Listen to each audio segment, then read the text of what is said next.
Hi friends, ഇന്ന് ഞാൻ എൻ്റെ കയ്യിലുള്ള കുറച്ച് പൊസിഷൻസ് ഞാൻ കൊടുത്ത് മാറിയതിനു ശേഷം ഇന്ന് ഇൻട്രാഡേ ചെയ്തത് നിഫ്റ്റിയിൽ 24,600 കോളിൽ ഒരു 19,100 പ്രോഫിറ്റ് കിട്ടിയായിരുന്നു. ഇൻട്രാഡേ ചെയ്ത് പ്രോഫിറ്റ് കിട്ടിയായിരുന്നു. അതിനുശേഷം സെൻസെക്സ് ചെറിയൊരു പ്രോഫിറ്റ് കിട്ടുള്ളൂ, അത് നോക്കണ്ട, 390 ചെറിയത്. പിന്നെ 25,000 ജാനുവരി കോളിൽ ഒരു 13,432 രൂപ കിട്ടിയായിരുന്നു. പിന്നെ നിഫ്റ്റി ബാങ്ക് നിഫ്റ്റി ട്രേഡ് ചെയ്തതിൽ ഒരു പൊസിഷൻ ഞാൻ എൻ്റെ കയ്യിൽ കിടന്നത് ഞാൻ ഇന്നലെ കഴിഞ്ഞ ആഴ്ച ക്യാരി ഫോർവേഡ് ചെയ്ത് അത് കോസ്റ്റിന് ഞാൻ കൊടുത്ത് മാറിയായിരുന്നു. അത് അവിടെ നിന്ന് വീണ്ടും കയറിപ്പോയി, അത് നോക്കേണ്ട ആവശ്യമില്ല. ഞാൻ കോസ്റ്റിന് 495 ആയതിൻ്റെ കോസ്റ്റ് 490ക്ക് ഞാൻ കൊടുത്തു, അതിനെ എക്സിറ്റ് ചെയ്ത് മാറി. ഇന്ന് നിഫ്റ്റി ബാങ്ക് നിഫ്റ്റി ഇൻട്രാഡേ ചെയ്തതിൽ എനിക്ക് ഒരു കോളിൽ 5,947 പ്ലസ് ഉണ്ട്, പുട്ടിൽ 3,882 ലോസും ഉണ്ട്. ചുരുക്കി പറഞ്ഞ് ഇന്നത്തെ ഇൻട്രാഡേ നിങ്ങൾ നോക്കുകയാണെങ്കിൽ ഇന്നത്തെ ഇൻട്രാഡേയിൽ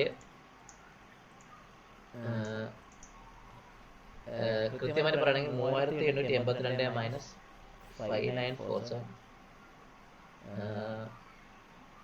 പ്ലസ് മൈനസ് 13,430 മൈനസ് 19,100 34,596 രൂപ പ്രോഫിറ്റ് കിട്ടിയത്. 34 പ്ലസ് കൃത്യമാണെങ്കിൽ 35,000 രൂപ പ്ലസ് കിട്ടിയ ദിവസമായിരുന്നില്ല.